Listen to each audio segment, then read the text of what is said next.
At various times in your pet ownership, you may have to travel with your pet rat. Certainly this is not limited to just trips to the veterinarian. This may mean that you have to take the pets with you for short trips. It may mean that you choose to take them, say, to a weekend home. And there are even people who choose to take their rats with them on vacation, depending on the destination and where they may go.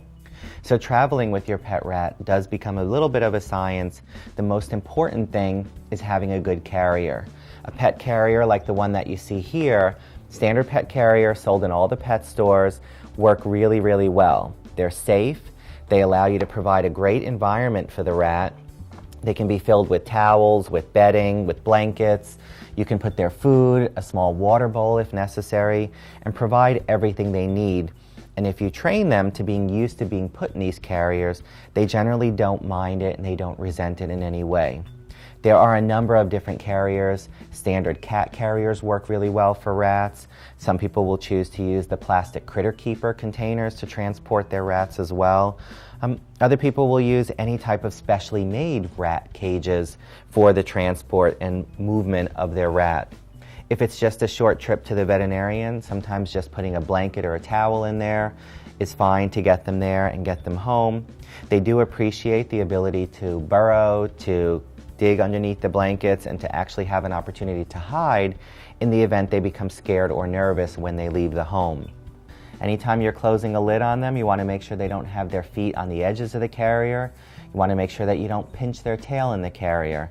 So it's important before the lid is closed all the way, as you see what I did here, you want to make sure it's open just enough you want to make sure that it's not closed and it's open just enough to make sure there are no toes or tails in it before you actually allow the carrier to close completely, and then just slide the locks closed so they can't escape from it.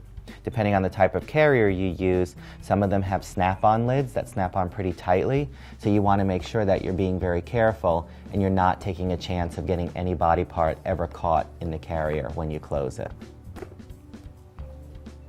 But the recommendation would be to purchase an appropriate escape-proof carrier that has locks on it, indicating that they can't open it or get out, and there's no chance of that.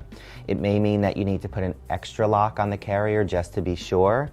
In some cases, it's also a good idea to cover the carrier when you take them out. A towel or a blanket with a hole cut through it for the handle to fit through, and then draped over the carrier works really well in these cases.